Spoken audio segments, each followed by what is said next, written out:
They tried to ruin me on the day I was supposed to be their daughter, but instead, they ruined themselves. I still remember the sound of laughter outside my dressing room. Not joy, not celebration, but mockery. Whispers slid under the door like knives. Her family faked everything. Even her love is a lie. I stared at my reflection, wearing the gown that was supposed to mark the happiest day of my life. But behind the veil, my face looked unfamiliar, pale, hollow, trembling. It wasn't nerves, it was betrayal. For months, I'd believed I was marrying into a family that valued respect. They called me their pride, their perfect choice. Yet, in one single moment, I realized I was nothing more than their stage, a decoration to polish their reputation. And the man waiting for me at the altar? He knew. He knew everything they were planning, and said nothing. That was the moment something inside me changed. I didn't know it yet, but I was about to walk down that aisle not as a bride, but as a woman ready to expose every lie ever told in that house. When I first became part of the Blake family, I thought I had finally found the warmth I'd always longed for. They were polished, elegant, the kind of family people admired from a distance. Margaret Blake, my soon-to-be mother-in-law, greeted me with a smile so perfect it almost felt rehearsed. "Welcome home, dear," she said, her voice soft but cold underneath. I wanted to believe her warmth was real. At dinners, they'd talk about respect, reputation, and legacy. "A family's name is like glass," Margaret would often remind us. "Once cracked, it never shines the same again." Ethan, my fiancé, would smile proudly at her, as if her words were scripture. I laughed along, pretending to belong, even though I often felt like the guest who had overstayed her welcome. Henry Blake, the father-in-law, was polite but distant, always behind his newspaper, always silent. The only time he looked at me directly was when Margaret spoke about outsiders not understanding the importance of image. I'd feel his eyes on me then, heavy and measuring. There was Chloe, Ethan's cousin, beautiful, clever, and dangerously jealous. I'd catch her whispering to Ethan during family events, laughing about how lucky he was to be rescued from his single life. Once, she even joked in front of everyone, "If Ariana ever changes her mind, I'll gladly take her place." The room laughed. I smiled too, pretending it didn't sting. Grace, my best friend, was the only one who noticed how I always ended up standing alone in a crowd full of love. "They like you, but they don't respect you," she whispered one evening after dinner. I brushed it off. I didn't want to believe her.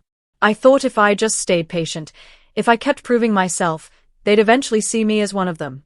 But there were cracks I couldn't ignore. Margaret began taking control of everything, the guest list, the dress, even the vows. When I suggested writing my own, she smiled tightly and said, "Some traditions shouldn't be touched, dear. Especially by newcomers." Ethan never defended me. He'd just squeeze my hand under the table and whisper, "It's not worth the argument." Each time, a small part of me dimmed. Still, I smiled in every photo, laughed at every joke, and convinced myself that love meant compromise. I told myself every family has its flaws, that this was just part of earning my place. Then one night, I overheard something that made my heart freeze. From the kitchen doorway, I heard Margaret's voice, sharp and hushed. "Once she's married, her family's problems will be ours. We can't afford a scandal, Henry. Not now." The room went silent, except for the clink of her teacup. Henry sighed, then said quietly, "Then let's make sure the truth never reaches that altar." I stood there in the dark, the taste of betrayal burning in my throat. That was the first time I realized, this family didn't want me.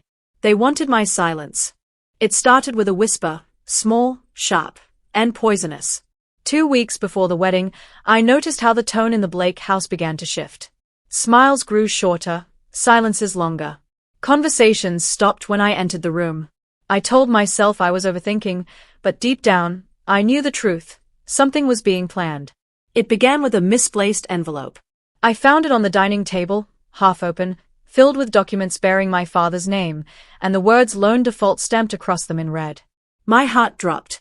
It wasn't true. My father's business was struggling but never dishonest. Still, when I brought it up to Ethan, he wouldn't even look at me.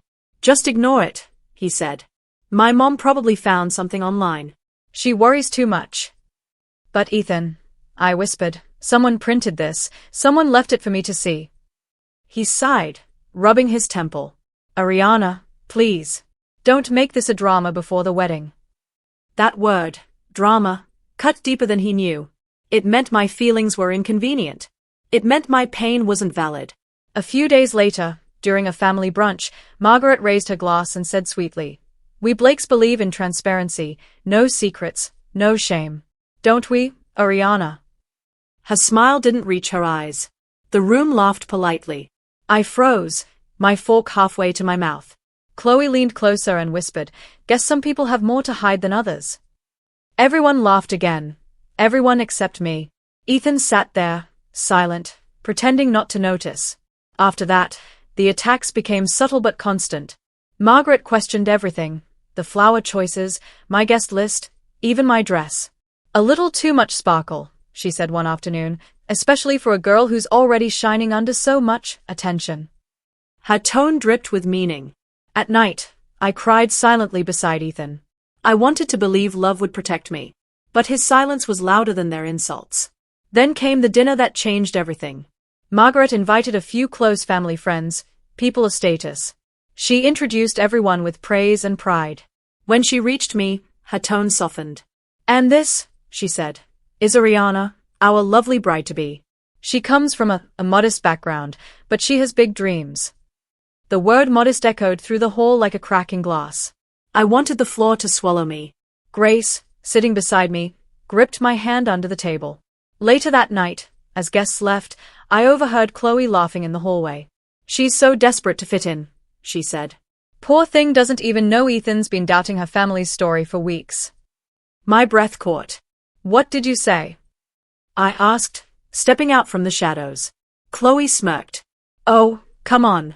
You didn't really think you fooled anyone, did you? Ethan deserves better, not some charity case." The slap came before I could stop it. Silence filled the hallway. Her hand touched her cheek, and her smile returned, twisted, vengeful. Within an hour, Margaret called everyone into the living room. "In this family," she declared, "we do not tolerate violence." Ethan stood there, avoiding my gaze, while Margaret demanded an apology, not from Chloe, but from me. My chest burned. My throat trembled. "You can humiliate me," I said quietly, "but one day you'll choke on your own lies." Margaret's expression hardened. "Careful, dear. Words have consequences." I didn't know it yet, but that night, Chloe would set in motion the lie that would nearly destroy me, the lie that would turn my wedding day into a spectacle of humiliation. After that night, something shifted in the house. A quiet war began. No one raised their voice, but every word, every glance, carried venom. I was no longer the bride-to-be. I was the outsider who had overstayed her welcome. Breakfasts turned cold, literally and emotionally. Margaret stopped addressing me directly. Instead, she'd say things like, "Ethan, tell your fiancé not to wear such loud colors. They don't suit our family's grace." I'd sit there, pretending not to hear, my hands trembling under the table. Chloe, of course, was everywhere, helping with wedding preparations, whispering with Ethan, pretending to fix things I'd already done. Once, I caught her leaning on his shoulder, laughing softly. When she noticed me, she smiled. "Oh, Ariana. You don't mind if I help, right? After all, we both want the best for Ethan." The room spun. I smiled anyway. "Of course," I said. "You always seem to know what he wants." That was the first time Ethan looked at me with irritation instead of affection. "Don't start, Ariana." "Not here." "Not here." Those words would haunt me.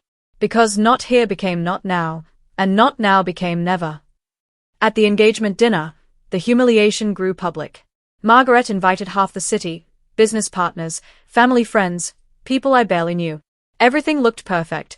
Candles, crystal, laughter. But under the glow, I felt like a shadow. During her toast, Margaret clinked her glass and said, "We're so proud to welcome Ariana into our family. She may come from simpler beginnings, but we see her potential." A wave of polite laughter followed. My cheeks burned. I forced a smile, trying not to cry in front of hundreds of eyes. Grace, sitting at a distant table, gave me a subtle shake of her head, a warning. Something was off. She'd been hearing whispers from the staff. Rumors that Margaret had told them to prepare for drama on the wedding day. That night, When everyone left, I found Chloe in the hallway, scrolling through her phone, smirking. What are you planning? I asked. She tilted her head innocently. Oh, just finalizing some details for the wedding. You'll love it. Don't play games with me, Chloe. Her tone darkened. Then don't try to be something you're not. Ethan deserves a family with real status, not a bride pretending to be rich. I took a step closer. And you deserve someone who actually wants you. Her smile vanished. Careful, she whispered. I can ruin you with one post. A chill went down my spine. I didn't know what she meant, not yet. The following week, Ethan grew distant. Calls unanswered, texts short. When I confronted him, he said, "Mom's just worried about the rumors, Ari. Maybe we should postpone the wedding until things calm down." My heart cracked. Rumors? What rumors? He hesitated. That your father isn't as honest as he claims. That he's hiding debts under someone else's name. I stared at him, disbelief flooding through me. And you believe that? He didn't answer. His silence was enough. That night, Grace came to my room with panic in her eyes. "Ariana," she whispered, "you need to see this."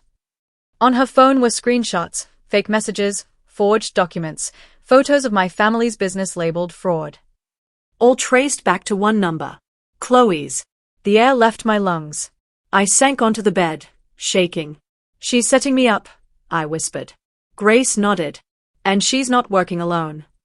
Before I could respond, my phone buzzed, a message from Margaret. "We need to talk. Tomorrow. Before the wedding rehearsal."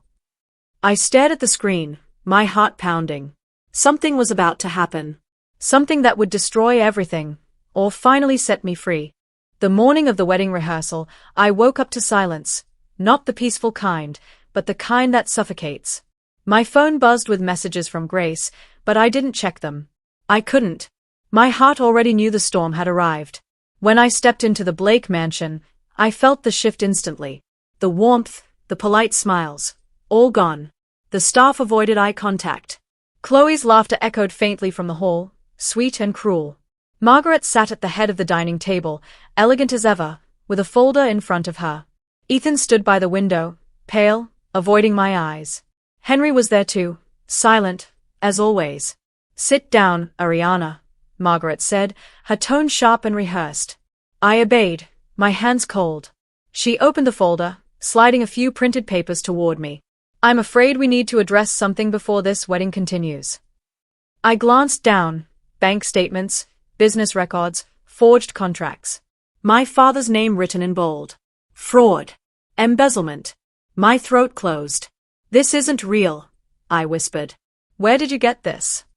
Margaret smiled faintly. "It came to us anonymously. But as a respectable family, we can't ignore such things." "Anonymous?" I said, my voice trembling. "You mean Chloe? You mean you?" Ethan stepped forward, eyes filled with guilt. "Ariana, just listen." "No." I snapped, slamming my hand on the table. "You knew about this? You let this happen?" He looked down, silent. His silence was the confirmation I didn't want. Margaret sighed, feigning pity. "We had to protect our family's reputation. You understand, don't you, dear? We can't have lies tied to our name." Lies. That word stung more than any slap could. I turned to Ethan, tears blurring my vision. "I thought you loved me." He whispered, "I do, but not enough to stand beside me." The words hung between us like shattered glass. Margaret leaned back, her voice calm and cruel. "We've decided to cancel the wedding for now, until your family clears their name. It's the only reasonable thing to do." The room spun. My heart pounded in my ears. Cancel? Days before the ceremony? After everything we'd planned? Then Chloe appeared at the door, phone in hand, pretending to look shocked. "Oh, Ariana, you should check social media," she said with mock concern. "It's everywhere." My fingers shook as I opened my phone. Photos of my family's house. Fake screenshots of financial fraud. Hashtags, #fakebride, #Blake scandal. The comments were vicious, strangers tearing apart my name, my dignity. I looked up at her, realization dawning. "You did this," I whispered. She tilted her head. Careful with your accusations. People might think you're desperate. Something inside me cracked.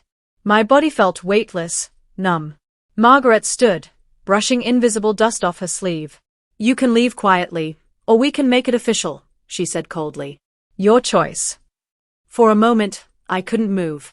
I just stared at the people I once called family, the man I was supposed to marry, standing frozen, the woman who'd pretended to love me, now destroying me with a smile. Then Grace burst through the doorway, breathless, holding her phone. Ariana, I found proof. I recorded them, Margaret and Chloe, talking about the fake documents. Margaret's face turned white. What nonsense. But Ethan snatched the phone, playing the recording aloud. Chloe's voice. Once the rumors spread, she won't recover. The Blakes will have no choice but to cancel. Margaret, good. It's better this way. We'll protect our name, not hers. The silence that followed was unbearable. Henry stood up, muttering. Margaret, what have you done? Margaret glared at me. You think this changes anything? You'll still be remembered as the girl who almost ruined our family. Ethan's voice was small. Mom, stop. But it was too late. The truth was out, and yet, I felt no victory. Just emptiness. I turned to Ethan one last time. You didn't protect me, I said softly. Not when they lied, not when they humiliated me. You let them destroy me, and you called it loyalty. He tried to reach for me. Ariana, please. I stepped back. No. You chose silence. And silence is betrayal. My heart ached, but somewhere in that pain, something new was forming, a calm, dangerous resolve. Margaret's voice broke the air. You'll regret this. I looked at her, eyes steady for the first time. No, Mrs. Blake. You will. Then I turned and walked out, not with tears, but with quiet fire in my chest. Behind me, their whispers faded, replaced by the sound of my heels against marble. Each step felt like a vow. They thought they'd taken my dignity, but they'd only given me purpose. And for the first time, I knew, the next time I walked into that house, it wouldn't be as their victim. It would be as the truth they could no longer bury. After I walked out of that house, I didn't break. I bent, the way a reed bends in wind, gathering strength where it looks weakest. For days I wandered through the quiet of my apartment like a ghost learning to breathe again. Grace slept on my couch. She fed me coffee and held my hand while I learned to stop shaking. I don't want them to win, I told her one night, my voice a small thing. Not like this. Not with lies. She nodded, eyes fierce. Then we'll make them tell the truth. The first rule I gave myself, no revenge that's louder than the truth. I would not become what they were, cruel and messy. I would become deliberate and precise. Grace and I started with facts. We organized every scrap of evidence. The recordings she'd hidden, screenshots of Chloe's messages, the anonymous emails traced to accounts Chloe used, the forged documents. I called Pastor Collins, quietly, carefully. He listened, and when I finished, he said, "Truth without witnesses is still truth. I will stand with you when you have proof." Next, I hired a lawyer. Not to sue for money, yet, but to build a case that would survive scrutiny. The lawyer taught me to speak in lines that couldn't be twisted, dates, names, receipts. Reputation can be defended in court, she told me, but it can be destroyed in public. We'll do both. I found allies where I least expected them. Mrs. Adams, the wedding planner, brought forward staff who remembered Chloe's late-night meetings and Margaret's pointed instructions. A caterer who once joked about preparing for drama suddenly wanted to be honest. One by one, witnesses who had been small with fear became loud with guilt and relief when offered the truth's shelter.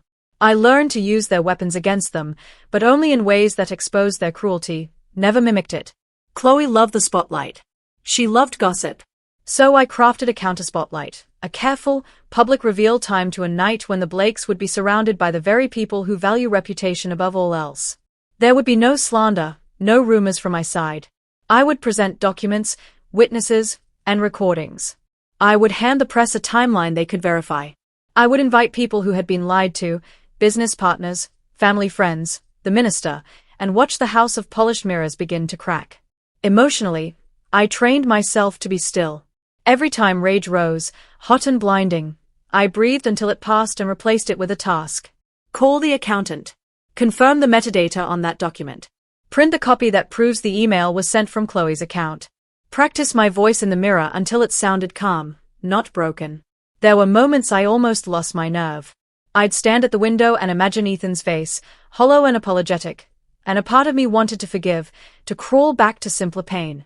But then I'd think of Margaret saying, "You'll regret this," and something in me solidified. Regret was theirs to keep. Grace and I rehearsed the night like a play. Pastor Collins said he'd read a statement about integrity. Mrs. Adams agreed to provide access to the guest list for the night I chose, an anniversary gala the Blakes hosted each year, full of reporters and partners.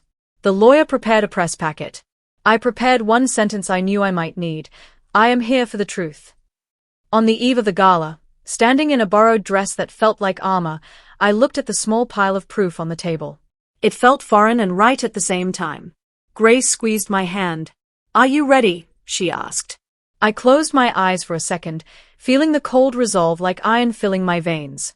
"I didn't climb out of their ruin to bow again," I said. Outside, the town hummed with the Blake name, and tonight they would finally hear mine. The gala doors open in an hour. My phone buzzed with one last message from Pastor Collins: "When you speak, speak slow. Let the truth do the work." I picked up the recorder, thumb hovering over play, and for the first time since that day, I didn't shake. The Blake family's annual gala was a spectacle of wealth, chandeliers blazing, violins murmuring, and laughter ringing like fine glass.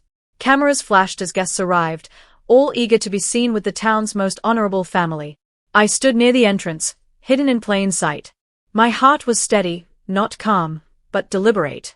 Grace stood beside me in quiet solidarity, her hand brushing mine. "Whatever happens," she whispered, "don't let them see fear." "Fear left me the night they broke me," I said. From across the hall, I saw Margaret in her silver gown, regal as ever, smiling that rehearsed smile. Ethan stood near the stage, his face the same blend of guilt and pride I remembered. Chloe, of course, was dazzling in gold, the perfect daughter-in-law. The three of them stood beneath a banner that read legacy and integrity. The irony almost made me laugh. When the host handed Margaret the microphone, she began her speech. "Tonight," she said, her voice syrupy with false grace, "we celebrate family, the foundation of everything we've built." That was my cue. I stepped forward, heels clicking against the marble. Heads turned. The music faltered. Chloe's smile froze first. She'd recognized the sound of my footsteps before she saw me. "Sorry to interrupt," I said, voice steady, carrying easily through the hall. "But I think it's time we redefine what this family really built, and who they built it on." A murmur rippled through the crowd. Ethan's color drained. Margaret's fingers tightened around the mic. "This is private property," she snapped. "You're not welcome here." "I was never welcome," I replied, taking another step forward. "That's what makes tonight perfect." Grace handed me a small tablet connected to the projector screen behind them. One tap, and suddenly the screen flickered to life. First came the emails. Chloe's messages to Margaret about how to handle my father's will, about silencing anyone who questioned her story. Then came the audio, Margaret's voice, cold and clear. "He's her father in name only. Keep her out, or we lose control." Gasps filled the room. Margaret's face went pale. "This is a lie," she shouted. "No," I said softly, "this is your voice." Then came the photos, the ones showing Chloe with my father weeks before he died, the same time she'd sworn she hadn't seen him. The timestamp glowed like a wound on the wall behind her. Ethan tried to step forward. "Listen, this isn't." "Don't." My voice broke for the first time, but it didn't matter. "You watched them destroy me. You watched them twist the story until I became the villain. You said nothing." He lowered his gaze. "I was trying to protect everyone. By letting them kill what was left of me." The room was silent now, the kind of silence that comes before judgment. Margaret turned to the crowd, desperate. "She's manipulating." Pastor Collins stepped forward from the back, his voice firm and calm. "I verified everything she's shown. This family has lived off deceit long enough." And that was it, the moment the walls cracked. Guests whispered. Some backed away. Reporters began recording. Chloe looked at Margaret with pure terror. "You said no one would ever find out," she hissed. "I told you to delete everything." Margaret snapped. Their voices rose, sharp, panicked, exposed. I didn't need to say another word. The truth had its own voice now. I walked toward the exit, every step measured. But as I passed Ethan, I stopped. You could have saved me once, I said quietly. But you chose silence. Remember this silence now, it's yours. He reached for my arm, but I stepped back. Don't. You had your chance to stand beside me when it mattered. Then Grace played the last clip, my father's voice, weary but certain. If anything happens to me, tell her she was the only one I ever trusted to keep the truth. The crowd's reaction was a mixture of heartbreak and disbelief. Margaret's knees gave out. Chloe ran from the stage. Ethan just stood there, hollow. I looked back one last time. The screen behind them showed my father's handwriting, for my daughter, when she's ready. And I was ready. As I reached the door, the cameras flashed, capturing the moment I left, calm, composed, free. For the first time in years, I wasn't the outcast, the unwanted. I was the truth walking out of a house built on lies. The last sound that followed me wasn't applause or whispers. It was silence, the kind that falls when masks finally break.